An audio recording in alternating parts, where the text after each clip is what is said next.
Alright guys, today we are going to be reacting to the most incredible vehicles made by Nazi Germany in World War II. Thank you so much for the support, guys. This video is kind of racial all over the place, but I just want to just react to see what's going on here. Make sure you guys subscribe to my channel. I'm going to really appreciate that. That way we can just get, man, I just want to get to that 10,000 guy. 10,000 subscribers going to make, it's going to make the channel, relevant, I guess, right? So let's just jump in and see what's going on. In the heat of World War II, as nations battled for dominance, Nazi Germany unleashed some of the most advanced, terrifying, and downright insane war machines the world had ever seen. These weren't just vehicles, they were monstrous feats of engineering, designed to dominate battlefields, strike fear into enemies, and change the very nature of warfare.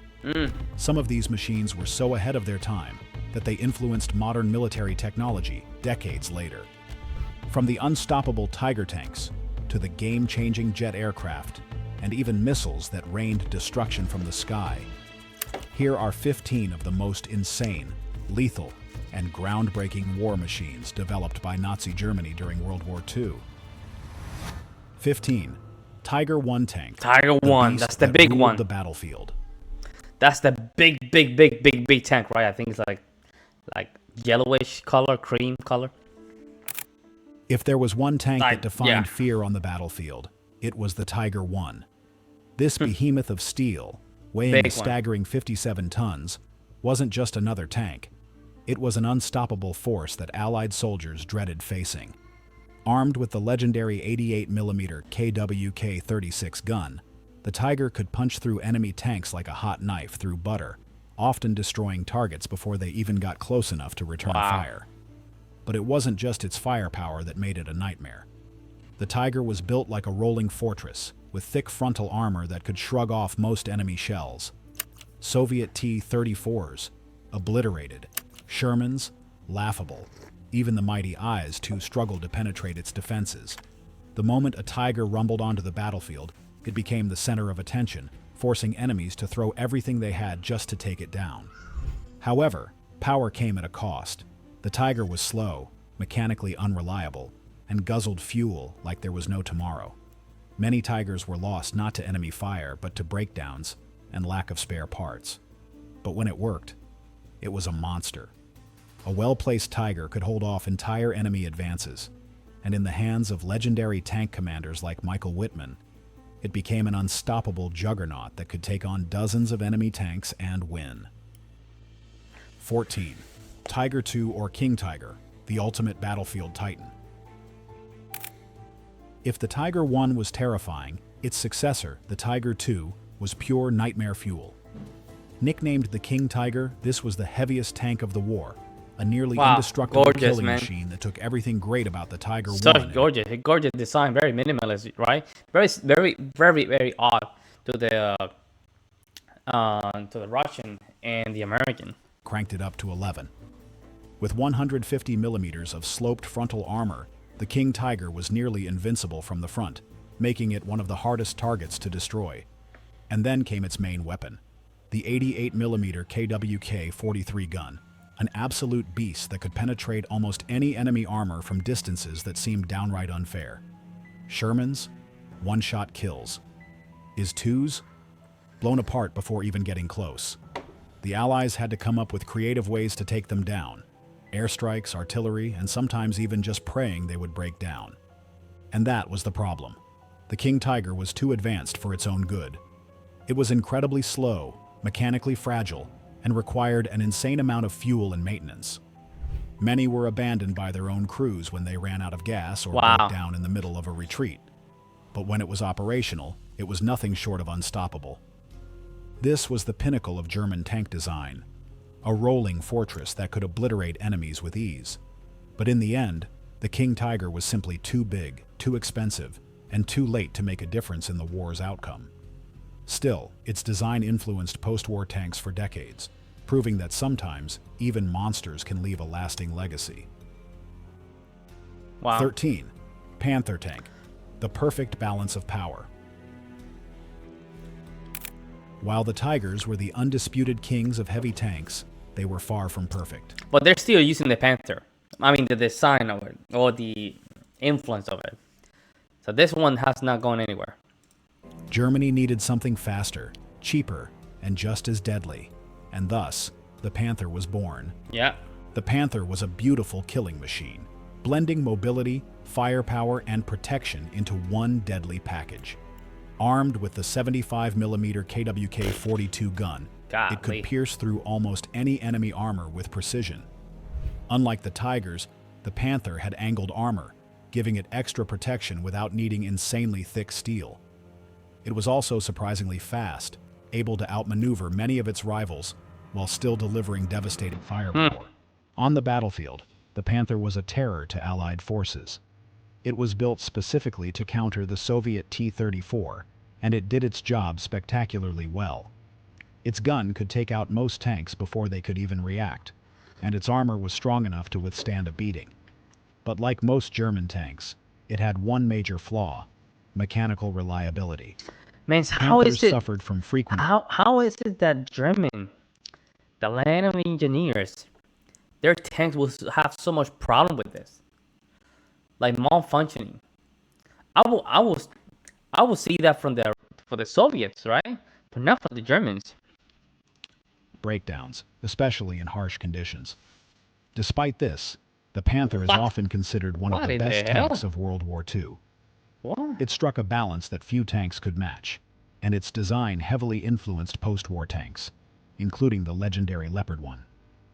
It wasn't the biggest or the most armored tank of the war. Well, it was practical. It was deadly, efficient, and ahead of its time. 12. Sturmgeschütz III, or Stug III, the unsung hero of the Wehrmacht. While the Tiger and Panther stole the spotlight, the Sturmgeschütz III was the real workhorse of the German military. It wasn't flashy, it wasn't massive, but it was everywhere, proving to be one of the most effective and deadly vehicles of World War II. Originally designed as an assault gun to support infantry, the Stug III evolved into a tank destroyer that could take on enemy armor with deadly efficiency.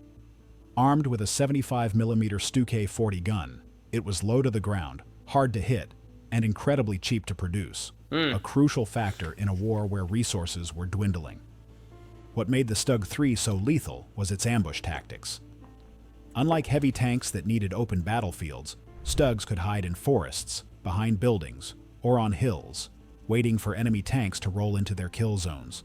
A single well-placed Stug could cripple an entire enemy column, destroying multiple tanks before they even knew what hit them.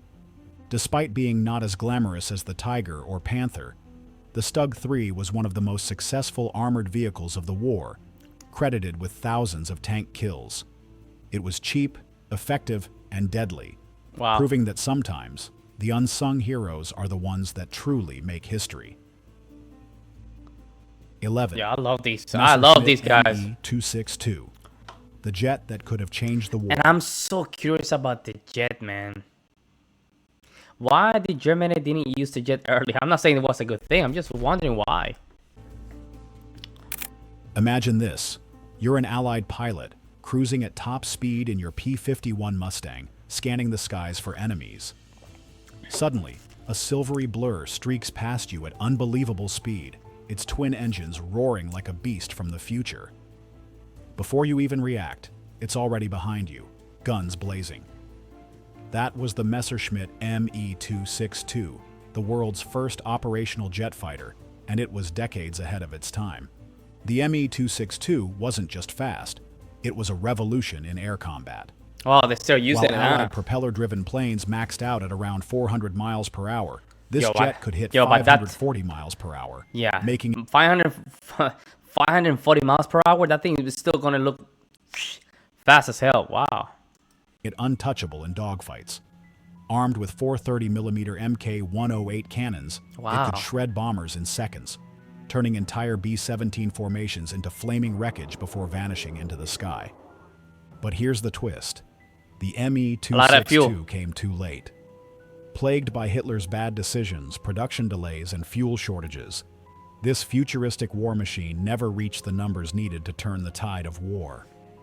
Even worse, inexperienced pilots struggled with its deadly takeoff and landing speeds, leading to more crashes than combat kills. Still, the Me-262 left its mark on history. It inspired every jet fighter that followed, from the MiG-15 to the F-86 Sabre, shaping the future of aerial warfare. If Germany had unleashed it sooner, the skies over Europe might have looked very different. 10. Probably, I agree. I agree.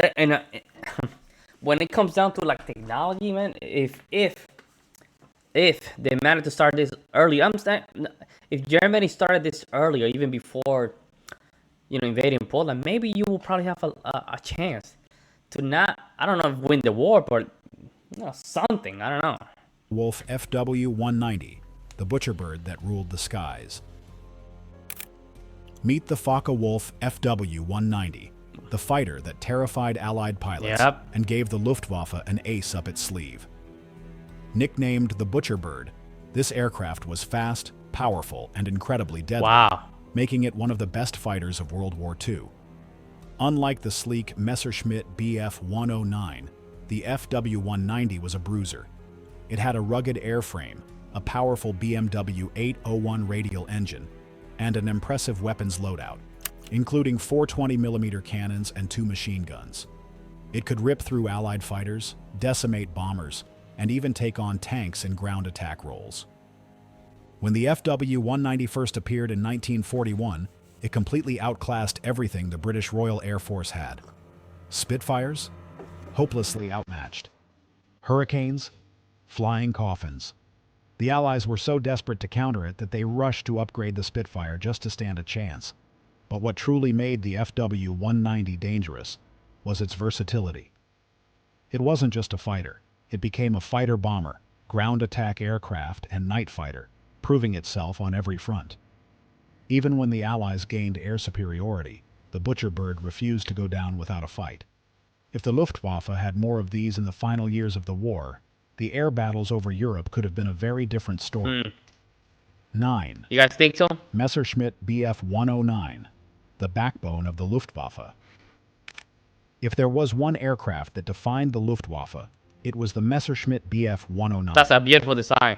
That is a beautiful design. Fighter wasn't just a machine. It was a symbol of aerial dominance, racking up more kills than any other plane in history. Designed in the 1930s, the Bf-109 was fast, agile, and deadly. It was equipped with powerful cannons, machine guns, and even rockets, making it a lethal adversary in the skies. It could climb faster, turn sharper, and dive harder than most of its early war enemies, making it a nightmare for Allied pilots.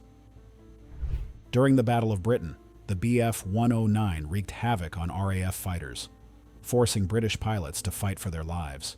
Wow. Even when the Allies introduced superior aircraft, German ace pilots like Erich Hartmann, the most successful fighter pilot in history, with 352 kills, used the Bf-109 to absolute perfection. But the 109 wasn't invincible. It had limited range, struggled at high altitudes, and became outclassed by advanced Allied fighters later in the war. Yeah, it makes sense. However, thanks to continuous upgrades, it remained in combat until the very last days of World War II, a testament to its brilliant design. The Messerschmitt Bf-109 wasn't just a fighter, it was a legend. From the early blitzkriegs to the desperate battles of 1945, it was the Luftwaffe's iron fist, carving its name into history.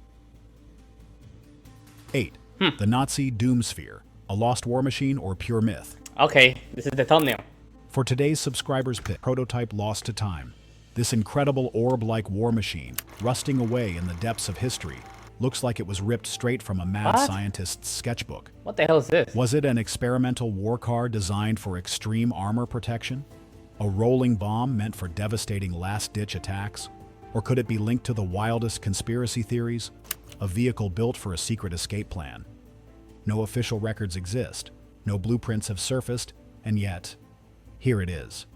One of the most incredible vehicles made by Nazi Germany in World War II. Is that true? 7. Hey guys, V1 flying bomb. is that true? Let me know in the comment section below. The world's first cruise missile of terror. Before drones and guided missiles, there was the V1 flying bomb, also known as the buzz bomb, a name that sent chills down the spines of anyone in its path. This was the world's first cruise missile, an unmanned weapon of destruction that screamed across the skies before delivering instant death. Yo, the music is so conspiratorial. Imagine being in London in 1944. Suddenly, you hear a distinctive buzzing sound, like an angry mechanical wasp. That sound alone was enough to make people freeze in fear, because when the buzzing stopped, it meant only one thing: impact was seconds away. And then, boom! The V1 was a brutally simple but highly effective weapon. It was basically a flying bomb with wings, powered by a pulse jet engine that made its infamous buzzing drone. It carried a 1,870-pound explosive warhead, enough to flatten buildings and kill hundreds in a single strike. With a range of about 150 miles, these flying bombs were launched in waves, crashing into cities like London and Antwerp, bringing a new level of terror to the war. Despite its power, the V1 had one major weakness: it wasn't smart. It flew in a straight line at predictable speeds, which meant that skilled pilots in fast aircraft, like the Spitfire, could literally tip them over mid-air, sending them crashing harmlessly into fields. Anti-aircraft guns and barrage balloons also helped shoot many down, but enough got through to devastate civilian populations. My bad. The V1 was crude, imprecise, and terrifying, Yo, this one but it right laid here. the foundation. Yo, this looks sick, man. Sending them crashing harmlessly into fields. Anti-aircraft guns and barrage balloons also helped shoot many down, but enough got through to devastate civilian populations. The V1 was crude, imprecise, and terrifying, but it laid the foundation for modern cruise missiles. And as terrifying as it was, what came next was even worse, because the V2 gave no warning at all. 6. Stg.Kfz, 251 half-track, the backbone of Nazi mobility. Tanks get all the glory, but without support vehicles, even the deadliest war machines become sitting ducks. Enter the Stg.Kfz 251. Germany's And we most reacted to famous one, and versatile we half-track. reacted to one of them. They're still working. A vehicle that kept the Nazi war machine moving. Think of it as the Swiss Army knife of armored vehicles. It could transport troops, carry heavy weapons, tow artillery, and even act as a mobile command center. Unlike traditional trucks, the half-track design gave it incredible off-road capability, meaning it could plow through mud, snow, and even the harsh Russian terrain without getting stuck. The Stg.Kfz 251 tank was built to support blitzkrieg warfare. Picture this: German panzer divisions slicing through enemy lines at lightning speed, while these half-tracks kept up with the tanks, delivering shock troops directly into the battle. Soldiers would leap out, guns blazing, securing strategic points before the enemy even knew what hit them. But it wasn't just a transport. It was a combat vehicle in its own right. Some versions were equipped with machine guns, rocket launchers, and even anti-tank weapons, turning them into mobile fortresses. The Wolframen 40, for example, had 6 massive rocket launchers mounted on the sides, earning it the nickname Stuka zu Fuß, which meant Stuka on foot, for its devastating firepower. While the Stg.Kfz 251 wasn't as flashy as a Tiger tank, it was a vital piece of the puzzle. It kept the German war machine rolling, ensuring that the Wehrmacht's blitzkrieg tactics remained unstoppable, at least for a while. 5. Jagdtiger, the absolute monster of tank destroyers. If there was ever a tank that screamed overkill, it was the Jagdtiger. Damn, look at that. This was the heaviest armored fighting vehicle of World War II, and it carried the biggest gun ever mounted on a tank chassis. In short, my it was God, look at that thing, so big. Monster. Weighing in at a mind-boggling 71 tons, this behemoth was armed with a 128mm PaK-44 cannon, a gun so powerful that it could obliterate any Allied tank from over 2 miles away. Even the feared IS-2 and Pershing tanks stood zero chance against this long-range killer. If a Jagdtiger saw you first, you were dead. Period. But here's the problem. Being the biggest and baddest doesn't always mean being the best. The Jagdtiger was too heavy, too slow, and mechanically unreliable. It drank fuel like a dying man in a desert. And if it got stuck, which happened a lot, there was no hope of recovery. Its massive gun also put enormous stress on the chassis, leading to frequent breakdowns. In many cases, crews abandoned them when they ran out of fuel or simply couldn't fix them in time. Only about 88 Jagdtigers were ever produced, and while it was virtually indestructible from the front, it was a sitting duck for aircraft, artillery, and flanking attacks. In theory, it was the ultimate tank destroyer. In reality, it was too impractical to be a true game changer. Still, the sheer power and intimidation factor of the Jagdtiger made it one of the most terrifying armored vehicles ever built. Intimidation has a lot to do in warfare, man. That's why some of these planes, they have like teeth and weird faces and, you know, all this stuff. Because, you know, intimidation does have an effect in war. 4. Elefant Tank Destroyer, the beast that was too big to hide. The Elefant was a tank destroyer that hit like a sledgehammer, but moved like an old man with bad knees. Originally known as the Ferdinand, this 70-ton metal beast was designed for one thing: destroying enemy tanks from extreme range. And in that role, it was devastating.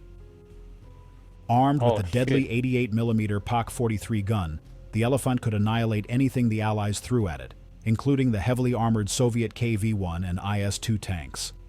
At long range, it was virtually untouchable, capable of wrecking enemy tanks before they even knew it was there.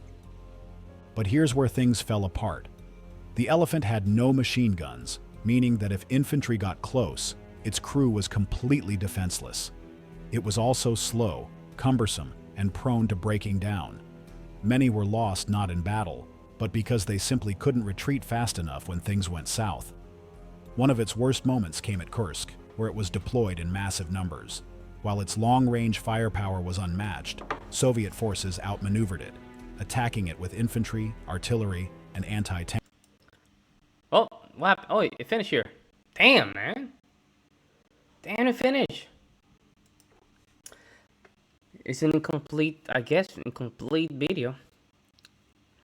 I mean, to be honest, guys, at some point, you know, if they have like an earlier, what the hell is this? If, I would say, if they have a lot of these technology even beforehand, probably they would just sustain themselves to win the war. Their mistake was just to move too fast. But some of these technology is impressive. The jets, I think, is one of the most impressive one. Personally, jet technology.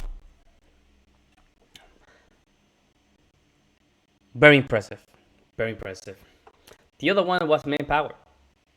Yeah, manpower was one of the main problems that they had.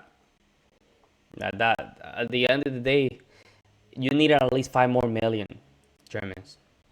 5 more million Germans, at least 15 million. Because you have to go through against the Soviet Union. They almost had 280 million. I mean, I would say 5 million. Russia should have just been the last target to even go against. But, you know, it is what it is. Let me know what you guys think, guys. I would love to hear you guys' opinion. I'll see you next one.